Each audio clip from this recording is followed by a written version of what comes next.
Hello guys, welcome back to my YouTube channel Jiya and Diya English classes. तो guys, कैसे हैं आप लोग? उम्मीद करते हैं कि आप लोग अच्छे ही होंगे।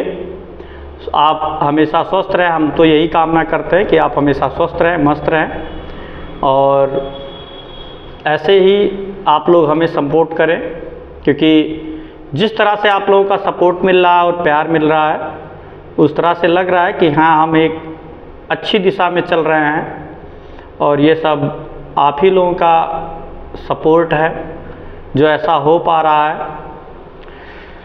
तो गाइज, आज का जो हमारा टॉपिक होने वाला है वो होने वाला है फ्यूचर कंटीन्यूअस टेंस पे। कल के टॉपिक में हमने क्या पढ़ा था? Future indefinite tense. Future indefinite tense को हमने कल उसका इंट्रोगेटिव पढ़ा था। इंट्रोगेटिव हर तरह के जितने काइंड्स ऑफ इंट्रोगेटिव्स होते हैं, जितने भी तरह के, हमने उनको सॉल्व किया था। तो इस तरह से हमारा कल ही ख़त्म हो गया फ्यूचर इंडेफिनिट, और आज का जो टॉपिक है वो हमारा क्या है? Future continuous tense. क्या है भाई? Future continuous tense. तो चलिए बिना देरी किए हम टॉपिक पे आते हैं। लेकिन उससे पहले अभी तक जिन लोगों ने हमारे YouTube चैनल को सब्सक्राइब नहीं किया है और वो हमारे वीडियो को देख रहे हैं, तो प्लीज़ जा करके आप हमारे चैनल को सब्सक्राइब कर लीजिए। ठीक, चलिए बिना देरी किए टॉपिक पे आते हैं। और टॉपिक हमारा क्या है? Future continuous tense. आज का जो टॉपिक है वो क्या है? फ्यूचर कंटीन्यूअस टेंस, भविष्यत या भविष्य सातत्य बोधक काल। ठीक है,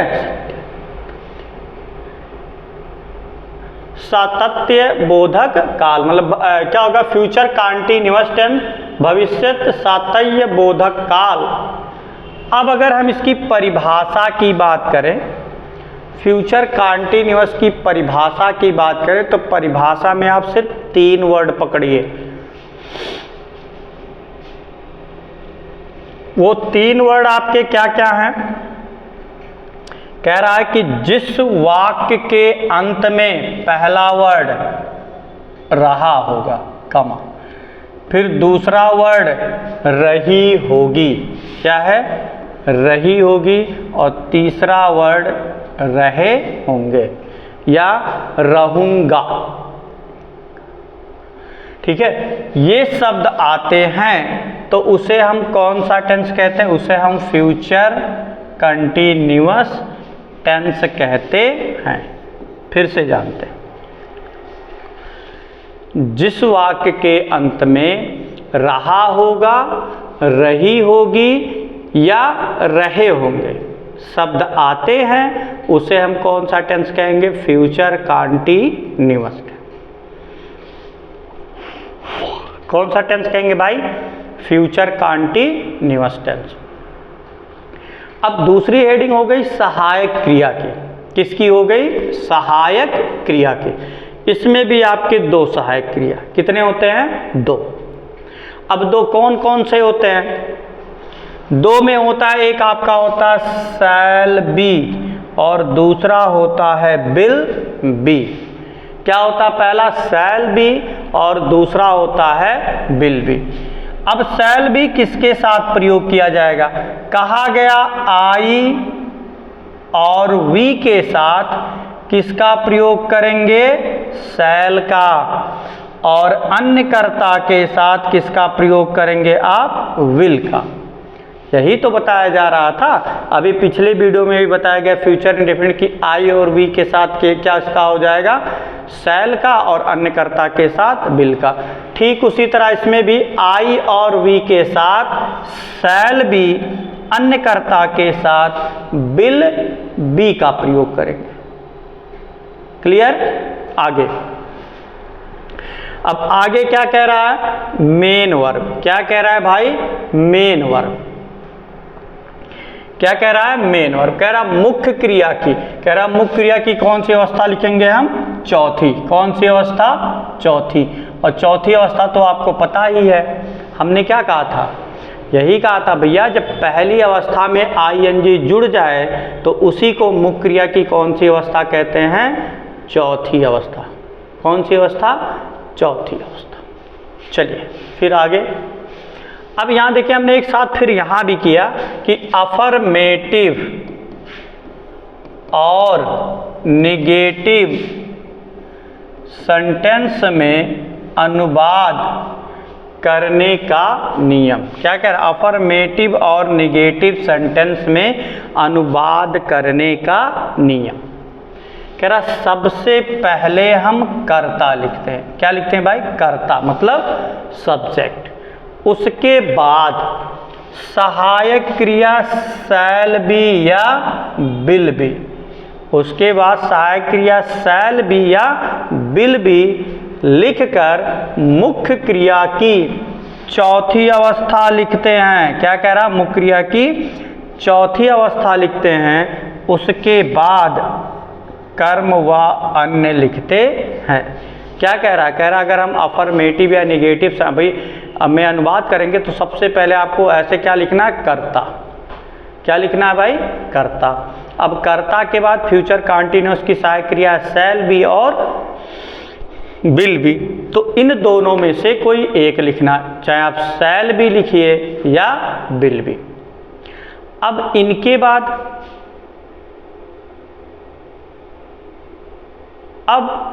इसके बाद फिर क्या लिखना है?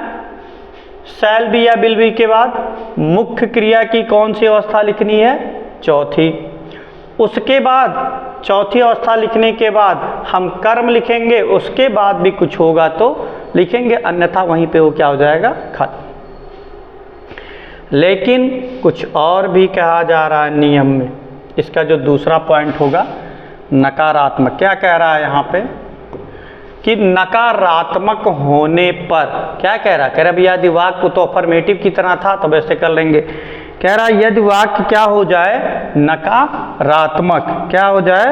नकारात्मक मतलब निगेटिव हो जाए तो शैल या विल के तुरंत बाद, ध्यान देना बहुत इंपॉर्टेंट चीज बता रहा हूँ, नकारात्मक होने पर नाट आप लगाएंगे कहाँ?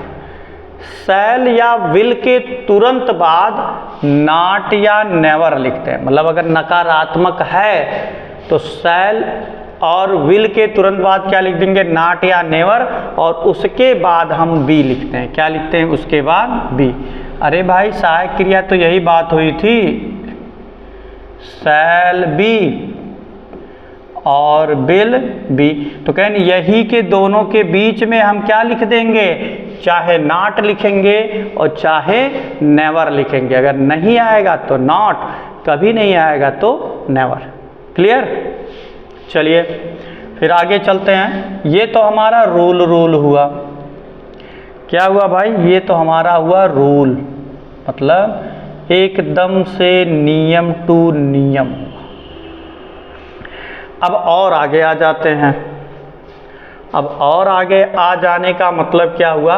देखिए हमने अपना जो हर बार हर टेंस का एक ट्रिक बनाते रहे और वो मेरे खुद का बनाया हुआ है, किसी की कॉपी मैंने नहीं किया है। और मैं जब ये पढ़ा रहा हूँ तो मुझे ऐसे धीरे धीरे दिमाग में आया कि ऐसे भी शॉर्ट ट्रिक्स पढ़ाना चाहिए। तो मुझे ये शॉर्ट ट्रिक, जितना मैंने आपको पूरा रूल से समझाया इतना मैंने शॉर्ट ट्रिक बना दिया। और शॉर्ट ट्रिक में क्या कह रहा है? क्या पहचान में क्या कह रहा है भाई? रहा होगा। क्या आएगा? रहा होगा या रही होगी या रहे होंगे। इसमें वही कहा गया सहायक क्रिया शैल बी और विल बी। आई और वी के साथ किसका प्रयोग? Shall be. और अन्य कर्ता के साथ किसका प्रयोग? Will be. फिर वही बात भैया, आई और वी के साथ किसका प्रयोग कर लोगे आप लोग? शैल बी का। और अन्य कर्ता के साथ विल बी का। चलिए फिर मुख्य क्रिया की कौन सी अवस्था? मुख्य क्रिया की चौथी अवस्था, मतलब पहली प्लस आईएनजी। अब हमने कहा इसको अनुवाद हम कैसे करेंगे, तो हमने अनुवाद के लिए एक स्ट्रक्चर बनाया और वो स्ट्रक्चर आपका इसी तरह है। चलिए एक बार हम फिर से उस स्ट्रक्चर को बना लेते हैं, ठीक। और स्ट्रक्चर को कैसे बनाएंगे? देखिए सबसे पहले हम फ्यूचर कंटीन्यूअस पढ़ रहे हैं तो क्या लिखेंगे? सब्जेक्ट। क्या लिख देंगे? सब्जेक्ट। सब्जेक्ट के तुरंत बाद सहायक क्रिया लिखेंगे, चाहे शैल या बिल। हम दोनों का एक साथ बना रहे हैं भाई, नकारात्मक का, शैल या बिल, और उसके तुरंत बाद यहाँ क्या लिख देंगे? नॉट या नेवर। इन दोनों में से जो आएगा आप लिखेंगे। अब उसके बाद फिर क्या हो जाएगा? यहाँ अब जुड़ जाएगा बी, सहायक क्रिया के रूप में क्या जुड़ेगा? बी। अब बी के बाद फिर मेन वर्ब की चौथी अवस्था, चौथी अवस्था के बाद फिर होगा ऑब्जेक्ट, और ऑब्जेक्ट के बाद फिर क्या हो जाएगा? अदर। अदर क्या हो जाएगा? फिर अदर। ठीक, चलिए हम इसी के अकॉर्डिंग क्या कर लेंगे? ट्रांसलेट करेंगे। और ट्रांसलेट में हमारा जो पहला है, वह कल मुझे बुला रहा होगा। वाक्य हमारा क्या है कि वह कल मुझे बुला रहा होगा। तो अब सबसे पहले इसमें क्या लिखना है? कर्ता। तो कर्ता क्या है? वह। तो वह के लिए हम यहाँ क्या लिख देंगे? ही। अब हमने कहा ही के बाद आपको चाहे शैल लिखना या बिल। तो देखो नकारात्मक बा, नाई बा, तो जब नाई बा तो हम लिखब शैल भी या बिल भी। यही तो हमने कहा था, चाहे ऐसे लिखिए चाहे ऐसे लिख डालिए। अब ही है तो ही के साथ आप क्या क्या लगेगा? क्योंकि बताया है भी हमने कि आई और वी के साथ केवल शैल प्रयोग करेंगे ना। तो ये तो आपका ना आई है और ना वी है, तो ही के साथ क्या लगेगा? विल। अब देख लेते हैं, अगर नकारात्मक रहेगा तो नॉट ए लिख देंगे, तो नकारात्मक नहीं है तो नॉट या नेवर का कोई बात ही नहीं। अब यहाँ क्या लिख देंगे? बी। बी के बाद मेन वर्ब, तो मेन वर्ब क्या है? बुलाना, कॉल, और कॉल में जब आईएनजी जुड़ेगा तो क्या हो जाएगा? कॉलिंग। किसे बुला रहा है? मुझे, तो कॉलिंग मी। अब बच रहा है कल, तो कल के लिए हम क्या लिखेंगे? टुमारो। क्या लिख देंगे? टुमारो। तो he will be calling me tomorrow, वह कल मुझे बुला रहा होगा। नेक्स्ट, और नेक्स्ट आपका क्या है? कह रहा है राम हमारी मदद कर रहा होगा। तो कर्ता क्या हुआ? राम। तो सबसे पहले यहाँ हम क्या लिखेंगे? कर्ता के रूप में राम। अब राम के बाद सहायक क्रिया लिखेंगे, तो नाम हुआ, तो नाम है तो ये ना आई है ना वी है, तो इसके साथ क्या लिख देंगे? विल। अब की बार भी देखिए नकारात्मक नहीं है, तो पूरी सहायक क्रिया हम क्या लिखा? Will be. क्या लिख देंगे? Will be. अब मेन वर्ब मदद करना, तो कथु मदद करने की अंग्रेजी होती है हेल्प, और आईएनजी जुड़ जाएगा तो क्या हो जाएगा? हेल्पिंग। किसकी कर रहा? हमारी, तो हेल्पिंग अस। अब उसके बाद कुछ बच रहा है? नहीं बच रहा है, तो Ram will be helping us, Ram हमारी मदद कर रहा होगा। क्लियर? आ गया ना समझ में? चलिए तो फिर आगे बढ़ते हैं उसी क्रम में। और उसी क्रम में जब आगे बढ़ रहे हैं तो क्या वाक्य है देख लेते हैं। वाक्य है हमारा अब की बार नेक्स्ट जो सेंटेंस है, हम आज वहाँ नहीं जा रहे होंगे। सब्जेक्ट के रूप में क्या है? हम। तो सबसे पहले आपको क्या लिखना है? वी। क्या लिख देना है? वी। अब क्या करता आ गया? कर्ता हमने कहा दो ही है, आई और वी, तो उसमें से एक आ गया वी। अब वी के साथ आप क्या लिखेंगे? शैल। क्या लिख दोगे आप? शैल।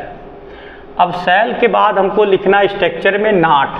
तो अब की बार नकारात्मक है तो यहीं पर आपका क्या हो जाएगा? नॉट। अब नॉट के बाद क्या जुड़ जाएगा? बी। अब बी का मतलब मेन, बी के बाद मेन वर्ब जाना, तो गो। यहाँ क्या हो जाएगा आपका? गो। और जब चौथी अवस्था की बात होगी तो क्या हो जाएगा? गोइंग। तो we shall not be going. कहाँ जा रहे हैं? वहाँ, तो देयर। क्या हो जाएगा? देयर। और लास्ट में शायद बच रहा है आज, तो यहाँ हो जाएगा टुडे। तो लास्ट में क्या है? आज, तो यहाँ हो जाएगा we shall not be going there today. हम आज वहाँ नहीं जा रहे होंगे। वह एक मधुर गीत कभी नहीं गा रही होगी। अब कर्ता इसमें भी क्या है आपका वह, क्या है वह, क्या है भाई वह, तो वह के लिए हम क्या लिख देंगे यहाँ सी, क्या लिख देंगे सी। अब सी के साथ क्या लगेगा सहायक क्रिया विल।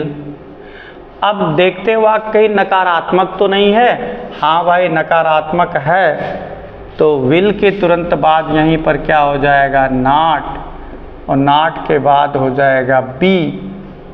अच्छा हाँ एक चीज़ गलत हो रहा भाई, नहीं नहीं केवल है, कभी नहीं है, तो सी विल यहाँ नेवर हो जाएगा, क्या हो जाएगा नेवर।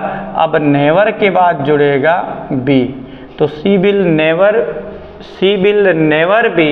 अब मेन और क्या है गाना, तो क्या हो जाएगा सिंगिंग, क्या हो जाएगा सिंगिंग, SINGING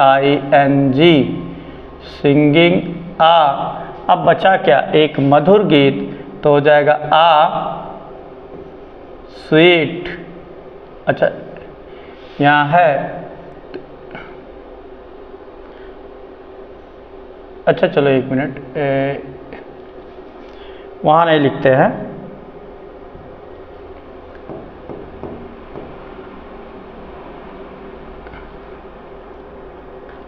स्वीट सॉन्ग, यहाँ हो जाएगा स्वीट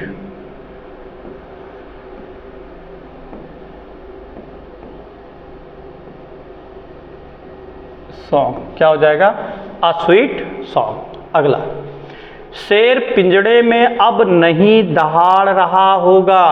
फिर वाक्य आपका आ गया कि शेर पिंजड़े में, तो शेर, शेर की अंग्रेजी हम क्या लिख देंगे यहाँ द लायन, क्या लिखेंगे द लायन। अब शेर के साथ आपकी कौन सी हेल्पिंग वर्ब लगेगी, बिल भी लगाएंगे कि शैल भी। शेर के साथ क्या लगेगा आपका विल बी, क्या लग जाएगा विल बी, क्या लगेगा भाई विल। अब नकारात्मक भी है तो हो जाएगा विल नॉट बी। अब एक मिनट थोड़ा सा इसको यहीं पे छोड़ देते हैं, क्योंकि उधर थोड़ा सा कंफ्यूजन कर रहा है आपको ट्रांसलेट करने में, तो हम इसको इधर ले आते हैं थोड़ा सा, ठीक यहाँ आ जाएगा।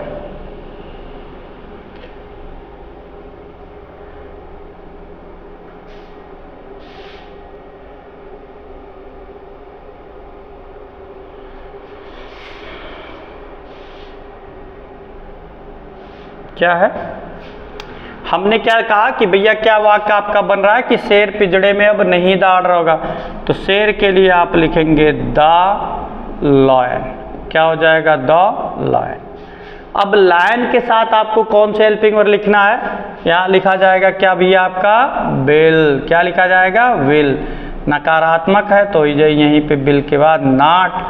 अब यहाँ एक्स्ट्रा क्या जुड़ेगा बी, तो the lion will not be. अब हम लिखेंगे मेन वर्ब, तो मेन वर्ब है दहाड़ना, तो रोर ROAR, ING जुड़ेगा तो क्या हो जाएगा रोरिंग। कहाँ दहाड़ रहा है पिंजड़े में, तो हो जाएगा इन द केज, क्या हो जाएगा इन द केज। अभी भी कुछ बच रहा, अब बच रहा लास्ट में अब, तो अब के लिए यहाँ क्या हो जाएगा नाउ, ठीक है। तो हो जाएगा the lion will not be roaring in the cage now. अब और आगे चलेंगे और दो और बचे हुए हैं, इनको हम सॉल्व करेंगे और ऐसे ही सॉल्व कर लेते हैं जैसे इसको किया गया, ठीक। चलिए अब नेक्स्ट क्या है, वे आज मुझे नहीं कोस रहे होंगे। क्या है कि वे आज मुझे नहीं कोस रहे होंगे, तो इसमें करता है क्या वे, तो वे के लिए हम क्या लिख देंगे यहाँ दे। अब दे बताओ भैया, दे के साथ कौन सी सहायक क्रिया लिखोगे आप, विल लिखोगे कि शैल? हाँ, विल ही लिखा जाएगा। तो यहाँ हो जाएगा दे के बाद यहाँ हो जाएगा सहायक क्रिया विल। नकारात्मक है तो ये नॉट। अब नॉट के बाद फिर क्या होगा? बी। अब बी के बाद मेन वर्ब, तो मेन वर्ब है क्या? कोसना, ताना मारना या कोसना, ठीक।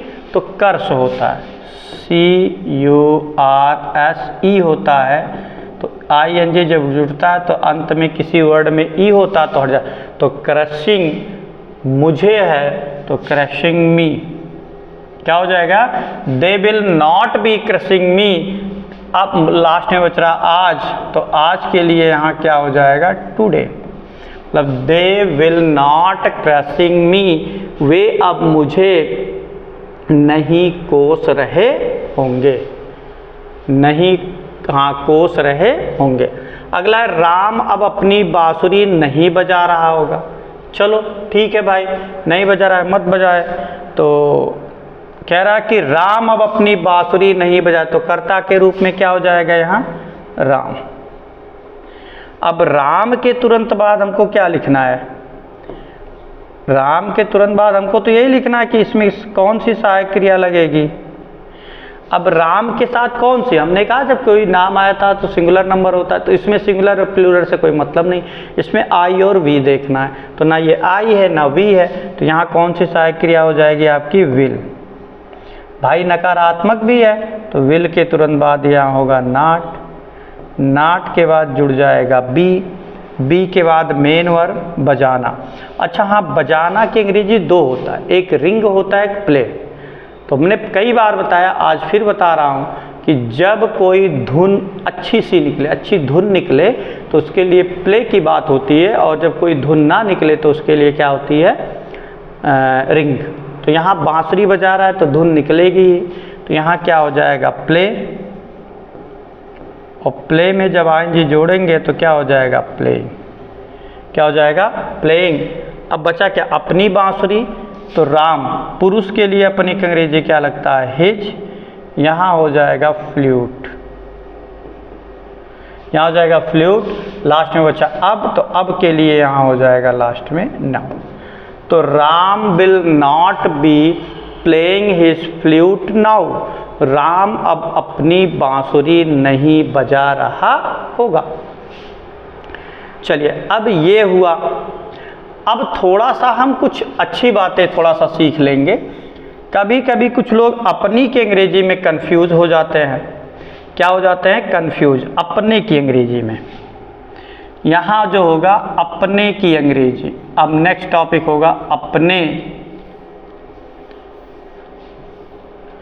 की अंग्रेजी। क्या होगा इसमें? थोड़ा सा अब अपने की अंग्रेजी यहाँ नोट करके हम बता रहे हैं, ये नोट कर लीजिएगा किसके साथ क्या लगेगा अपने की अंग्रेजी।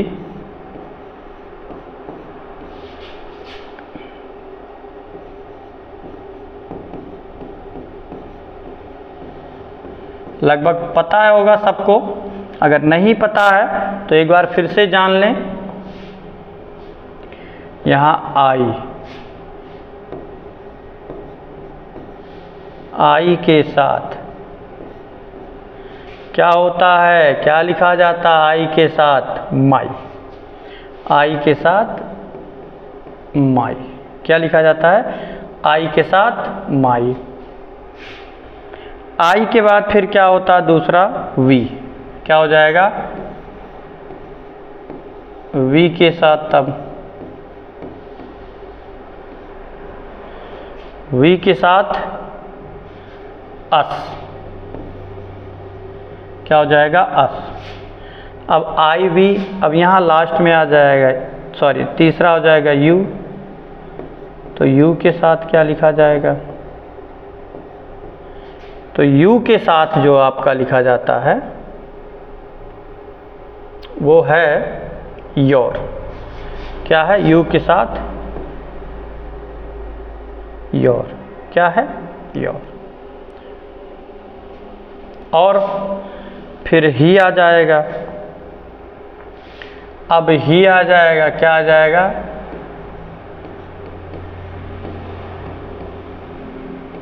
ही के साथ, अब ही के साथ भाई क्या लिखते हैं आप? ही के साथ लिखा जाता है हिज। क्या लिखा जाता है? हिज। और हिज के बाद फिर आ जाता है सी। सी के साथ तब क्या लिखा जाता है? तो सी के साथ लिखा जाता है हर। क्या लिखा जाता है? हर। फिर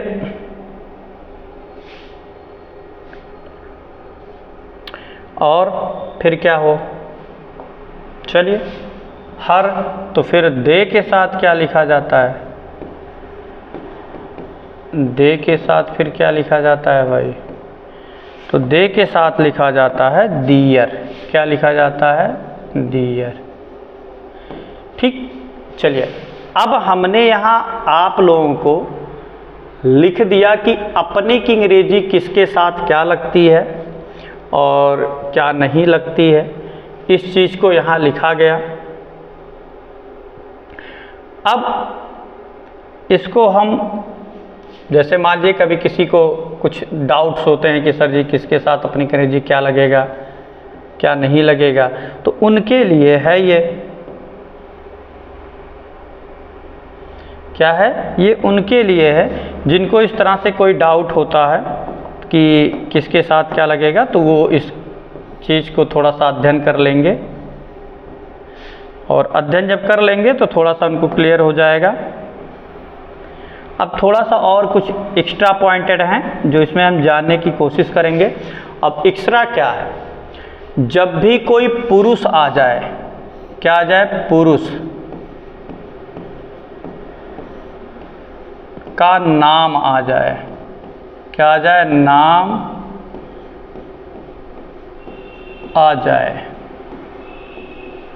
जब भी किसी पुरुष का नाम आ जाए तो उसके साथ अपने की अंग्रेजी क्या लिखा जाएगा? हिज। ध्यान रहे, जैसे हमने अभी देखिए राम लिखा है, और हाँ हम दिखा देते हैं आपको। देखिए यहाँ लिखा है Ram will not be playing, देखिए हिज, अपनी बांसुरी। तो राम के साथ अपनी की अंग्रेजी प्रयोग किया गया। तो वही यहाँ भी कहा जा रहा है कि जब वाक्य में कोई पुरुष का वर्णन हो तो उसके साथ अपनी की अंग्रेजी हम किसका लिखेंगे? हिज। क्या लिखा जाएगा? हिज। ठीक उसी का हो जाता है उल्टा। और उल्टा क्या है कि जब वाक्य में किसी स्त्री का वर्णन हो, किसका वर्णन हो? स्त्री का, तो उसके साथ अपनी की अंग्रेजी क्या लिखेंगे? देखिए यहाँ ऐसे है, किसी स्त्री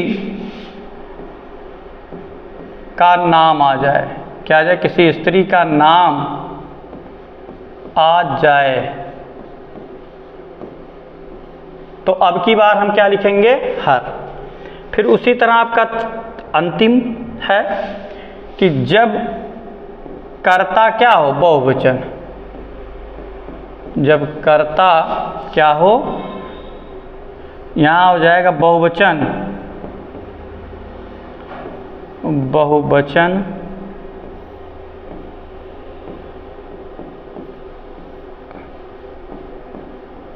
कर्ता होने पर, क्या कह रहा? बहुवचन कर्ता होने पर हम किसका प्रयोग करेंगे? दियर। तो गाइस इस तरह से आप लोगों को अगर कोई डाउट हो रहा है कि किसके साथ अपनी की अंग्रेजी क्या लगाया जाएगा, क्या होता है क्या नहीं होता, तो आज मैंने ये लिख दिया। अब ये तो डाउट नहीं होना चाहिए। अगर आप इसको लर्न कर लेंगे, बहुत थोड़ा नहीं 6-7 वर्ड है, इसको आप लर्न कर लेंगे तो आगे के ट्रांसलेट में आपके लिए क्या होगा? बहुत ही मददगार होगा। तो गाइस इस तरह से आपका फ्यूचर कंटीन्यूअस टेंस होता है। फ्यूचर कंटीन्यूअस टेंस का अफर्मेटिव और निगेटिव होता है खत्म।